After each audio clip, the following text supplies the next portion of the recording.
we have designated as terrorist organizations two groups that operate here in Ecuadorian territory. One is Los Lobos and the other is Los Choneros.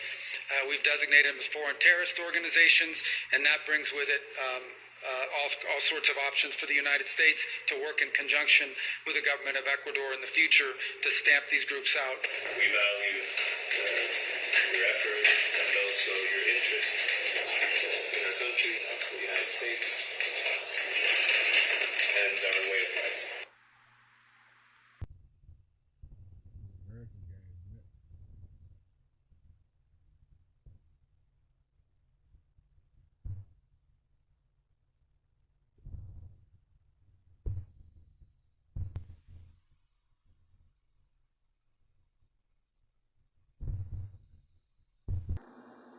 I've seen a lot of calls for action, among these lawmakers saying that we should just be praying.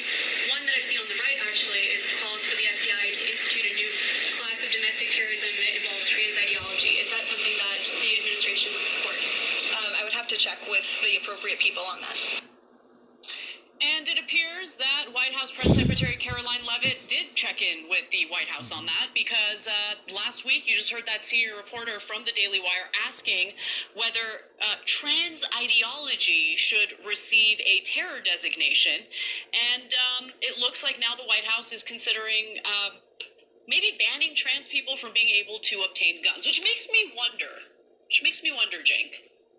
How exactly would that work, right? When you have, let's say, transgender individuals like Blair White, who's very convincing, okay? Are you going to do a genital test?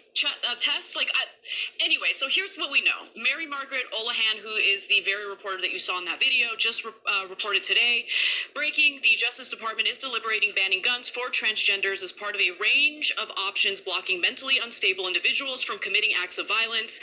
The Daily Wire has learned, and an anonymous DOJ source also told the Daily Wire the following: individuals within the Justice Department are reviewing ways to ensure that mentally ill individuals suffering from gender dysphoria are unable to obtain firearms while they are unstable and unwell. And a DOJ spokesman would not comment on specific measures being considered, but said that a range of options is on the table. Now, do I think they're actually going to try to go through with this? I mean, I don't know.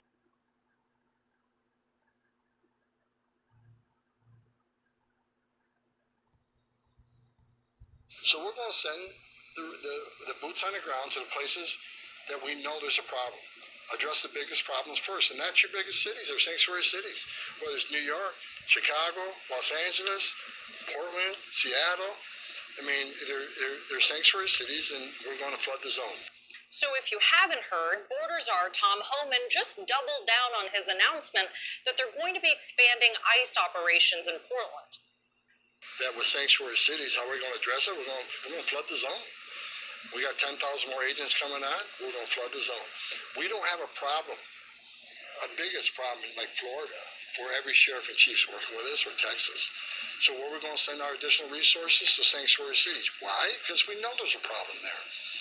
How do you feel about it? We want to know. So if you could, go to our website at KATU.com to vote on our poll.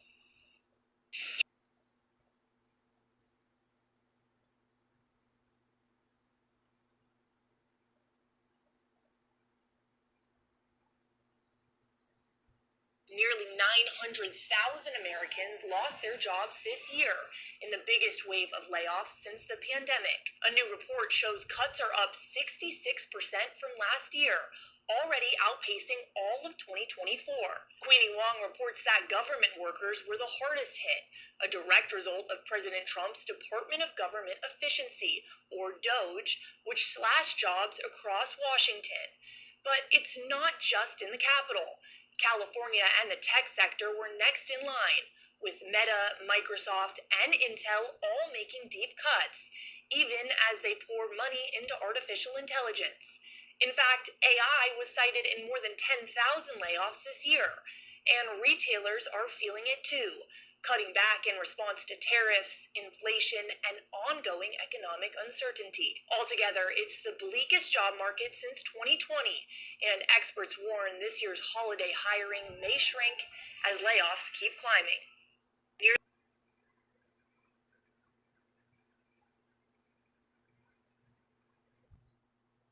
Well, in breaking news, a White House official has confirmed Donald Trump will sign an executive order tomorrow to rename the Department of Defense to the Department of War.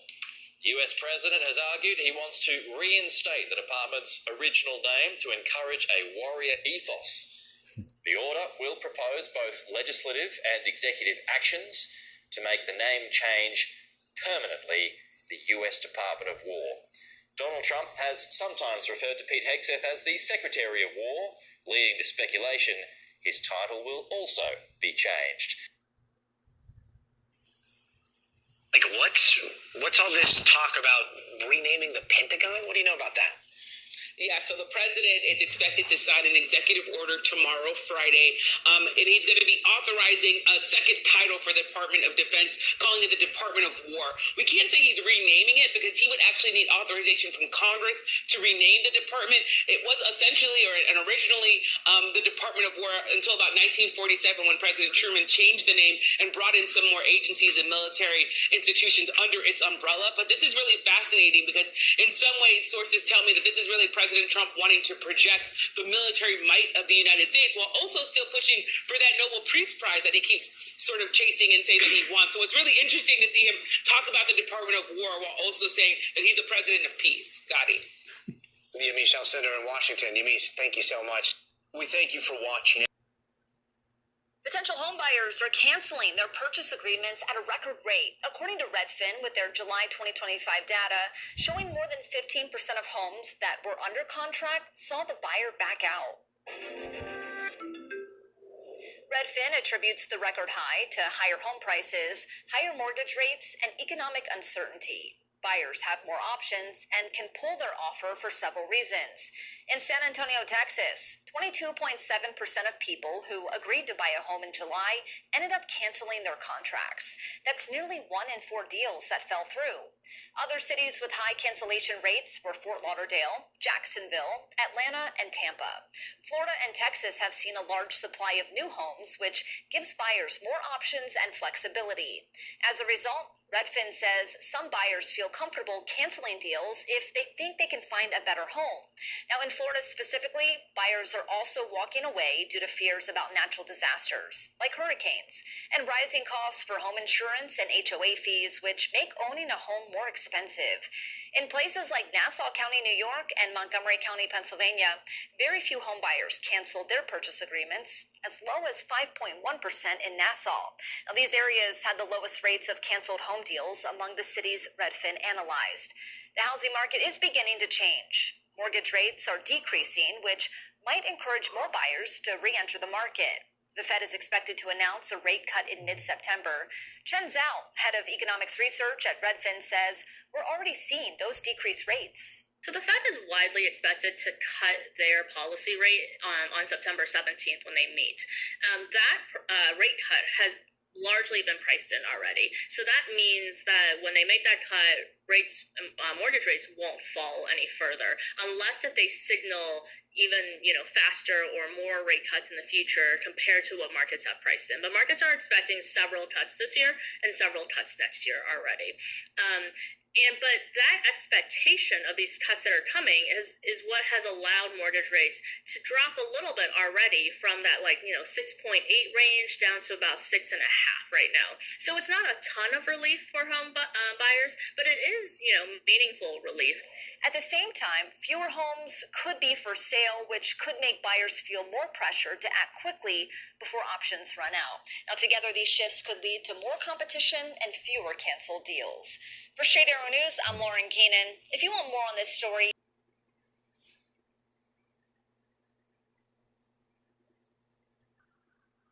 let's talk about the White House now, making new moves within just the last couple of hours to ditch some passenger protections on airlines. The Department of Transportation says it's now going to drop a plan that came up under the Biden administration that would require airlines to pay you cash if your flight is delayed because of the airline. Like not weather, right? If there's a storm, you're delayed, that doesn't count. If it's like a technical issue or whatever. It would have given people something like $200 to $800 almost for delays, depending on how long they were. Airlines have been fighting the whole thing for a while, saying that would just jack up ticket prices. The White House says this move that they're making now to cancel this is in line with the Trump administration's goals. They're also trying to put an end to a price transparency rule that requires airlines and agents to show service fees up front. So let me go to Tom Costello on this, our correspondent of many talents, including on the aviation beat. What's the rationale for this? Why is the White House doing this? Well, listen, the Airlines for America is the trade group. Sure. They have been very, very adamant that this is simply unfair, that it's an unfair burden that they are expected to carry, that it drives up ticket prices ultimately, and also it's an example, they believe, of really extreme government overreach. For example, on the cancellation policy under the Biden administration, the airlines would be required to automatically refund your money within a very short period of time after a cancellation. And the Biden administration was detailing how it had to happen. In other words, via a credit card, if you didn't accept, for example, being reassigned to another flight. There are a lot of examples of where I think even independent people thought, oh boy, the Biden administration may be overreaching a bit on forcing the airlines to take these actions. But nonetheless, now we have the DOT moving fast and also apparently considering even kind of dialing back on what would happen if your flight is canceled. Here's what the Airlines for America, again, the lobbying group here in Washington, is saying about all of this. It is saying that we are encouraged by the Department of Transportation reviewing unnecessary and burdensome regulations that exceed its authority and don't solve issues important to its customers. The airlines have always said, listen, it's in our best interest to take care of our customers, right? And so we're trying to do that. A lot of consumer rights advocates are going to say this may open the door for more gouging, if you will. Their words, not mine. To be clear, and I just want to, like, as a service to people who fly, this is all separate from some of those other protections that people have about, like, you can't sit on the plane for 17 hours on the runway, like they have to feed you at a certain. This is different from that, right?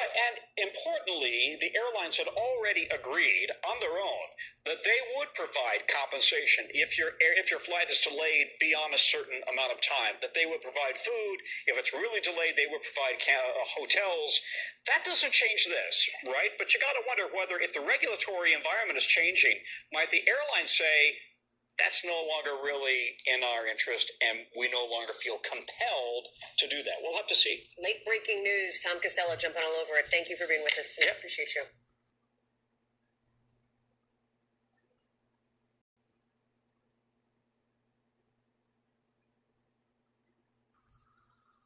A major decision involving Alligator Alcatraz, a judge now reversing the order to shut it down, allowing the migrant detention center in the Everglades to stay open.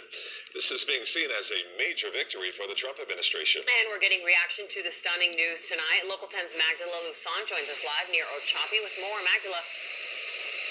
Yeah, so that initial order was just issued 2 weeks ago to the day, asking the state to shut down Alligator Alcatraz as well as move the detainees out. But now with this reversal order in today, it looks like Alligator Alcatraz will stay open, at least for now. The mission continues on immigration enforcement. A win for Florida Governor Ron DeSantis and the state attorney general, who are fighting to keep this property a deportation site for illegal immigrants. An appeals court judge says Alligator Alcatraz will remain open while the legal battle continues. We said we would fight that. We said the mission would continue. And I'm pleased to say that the 11th Circuit Court of Appeals has just stayed that ruling and stayed the case. So Alligator Alcatraz is, in fact, like we've always said, open for business. The state attorney general adding his opinion on X, saying, quote, "Victory secured against activist judge who held me in contempt. The 11th Circuit not only blocked Judge Williams' order to close Alligator Alcatraz, but they blocked her from proceeding with the case until the appeal is complete." On August 21st, that judge sided with environmental groups like Friends of the Everglades and the Miccosukee tribe, who sued state leaders claiming construction posed an environmental threat to the wetlands and animals. An appeals judge disagreeing with that and other claims like lights, noise, and waste pollution could be a problem. The Miccosukee tribe of Indians say it's disappointed in the decision, saying, "We were prepared for this result and will continue to litigate the matter. We find some solace in the dissent's accurate analysis of the law and will continue to fight for our mother Everglades. And this appeal ruling is actually 63 pages long. So if you'd like to read it yourself, we have it on our app and on the website. We're live near El Chapi. I'm Magdala Lusan, Local 10 News.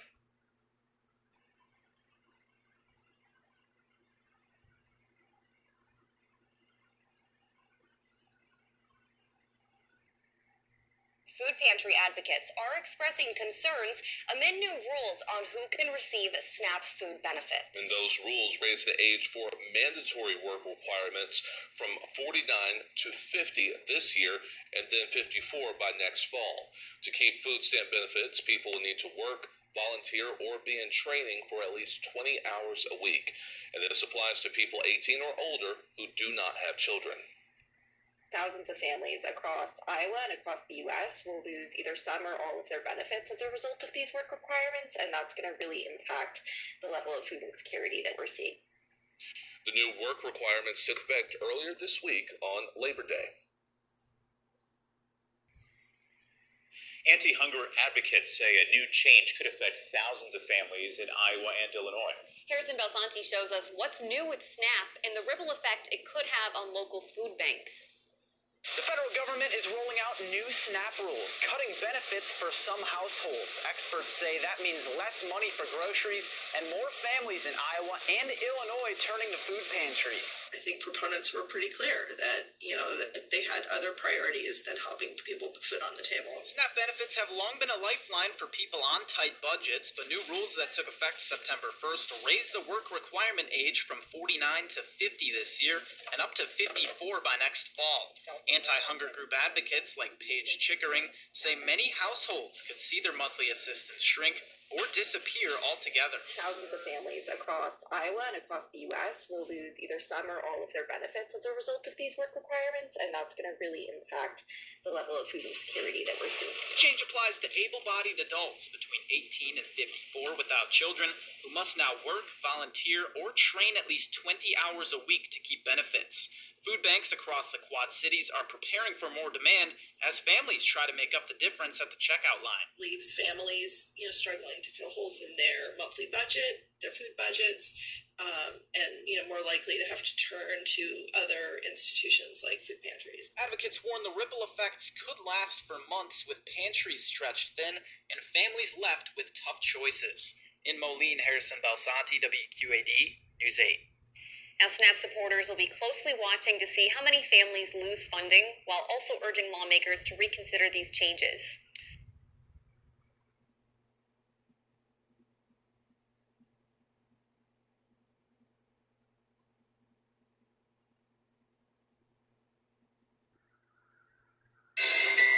We're back 7:42 this morning on today's Consumer, believe it or not. We're already looking ahead to the holiday shopping season. Yeah, the first big outlook was just released, revealing that many consumers are going to be watching their wallets and spending less this year. Here, break it all down and give you some tips for getting a head start on finding those affordable gifts is NBC's Vicky Wynn. Vicky, good morning. Always nice. Happy holidays, guys. Oh. It's crazy to say, but it's going to be here before we know it. Yes. So break it down for us. How are people planning to spend this year? Okay, the folks at PwC did this survey, and they say people are expecting to spend an average of $1,500 this year on holiday gifts, entertainment, and travel. That sounds like a lot, and it is, but that's actually down 5% from this time last year.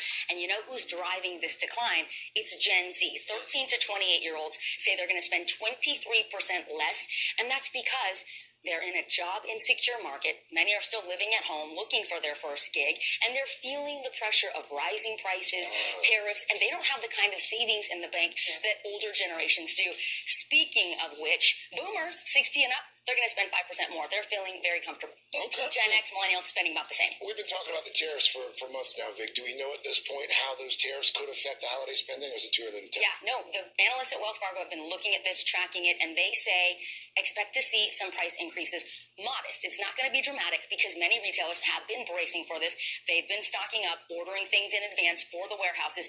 But here's what they're going to do. You'll still see big sales like Black Friday, but you might not see the deep discounts that you're used to. Things that are 40 and 50% off might now be 15 and 20% off. So fewer sales, but sales will also start earlier. So I want consumers to be primed for this and ready. If you see something like a gaming console or a toy that is in danger of selling out and it goes on sale early, like October, then maybe buy it now because those items might sell out. And I mean, we're just talking about Halloween right now in September, but bet by next month you'll see Christmas decorations in the stores. Wow. Count on it. And how early? When should you start? And what do the generations want? This is really interesting. So according to that same PwC survey, Carson, boomers, the 60 and up crowd, your presence is present enough, boo. They just want to spend time with you.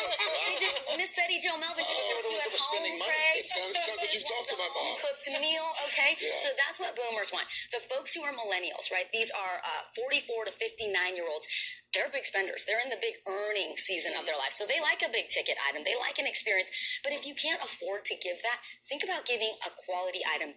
Maybe a nice perfume from Toka. There's this website Al really likes called Quenched. I love it too.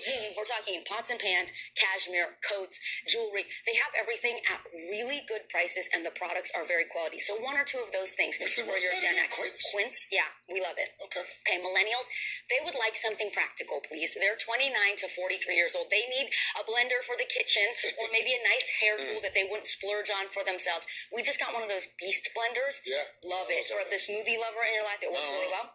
Gen Z 13 to 28, they want to be on trend. So they want the Labubu. And it's a little treat. This is little treat culture. So those things are $30 to $50. Not going to break the bank. Stocking stuffer. They also love a dupe. They love a quality dupe. Not a Lafufu. Those are dangerous. Don't buy the Lafufu. No. But a quality dupe when it comes to clothing or handbags, that is what the Gen Z folks want. And just want to remind people, act fast, early to save, layer your deals, shop the big deals. If you pay off your credit card on time, use the credit card to earn the points. And Laura, cash is king. Right? Cash is king. You don't like the gift cards. No gift cards for Laura. Cash is king Cut forever. the check, send the cash. Thank you, A lot of Vicky. information there, Vic. Thank you. So many good tips. Appreciate it. Yeah. The aforementioned Mr. Roker is down in Philadelphia for us. What is that? Oh, that's his mini Labubu. His travel size. Out on trend. That's right. That's right. And by the way, baby boomers don't want time together. We just want more time. As much as we can get. Meantime, let's stick with the Fed, and the path forward for rate cuts following ADP this morning showed a dramatic slowdown in private sector hiring during the month of August. Joining us here at Post 9 this morning is UBS Global Wealth Senior Portfolio Manager Alan Reckshoff. And Alan, welcome back. Good to have you. Oh, it's great to be here. Were you unnerved by ADP? I think what you're seeing is that there is a focus now on employment. And because of that, you're seeing 95% likelihood, according to the markets, that the Fed's going to lower interest rates. But what I think we have neglected is the fact that there is no inflation. And the Fed has made a major shift now, focusing us all, like your question, on the unemployment numbers, which will come out tomorrow, and we'll see what they are. But the Fed is definitely in a momentum to lower interest rates at this point, and that's what the market's telling us. So you're not worried about inflation creeping higher, or the highest level since February? Well, we haven't seen it. We have... Look, since President Trump took office, we've seen crude oil go down from $80, close to $80, to $63. So that helps with the inflation picture overall. But I think that we have not seen the big inflation fears come to fruition that everyone thought was going to happen because of the tariffs. And that's the big story. Right. That's what I've been saying. And we have this discussion like every other day. This notion that the percentage of inventories that are subject to additional duties, we're just getting started. Right? That level of inventory that has been subject to those tariffs is small for now. Right. And also you have deals that are in the works. Now, there's a court case going through that we'll have to see how that plays out. But at the end of the day, the fears from tariffs, the market has digested those. Look, you and I have been talking about this all year, and we've seen the market shift from incredible fear in March, April, to where it is today at record highs. So I think that shift shows that the market believes in this process that's going on, which is really an upending of the entire financial policy system, from what the Federal Reserve's doing to the tariffs. We are underperforming the rest of the world by the most since '09. Does that not suggest some concern remains? Well, I think that if you look at what's happening with the long-term bonds around the world are extremely high. Now, ours touched 5% day before yesterday, but around the world there is a big fiscal risk premium going on that you don't see as much in America. And I think that that's because the president has been focused, I dare to mention Doge till today, on improving the fiscal picture. And you see that from Secretary Besson, you see that from Stephen Myron, who's now going to be a Federal Reserve governor, hopefully. Finished.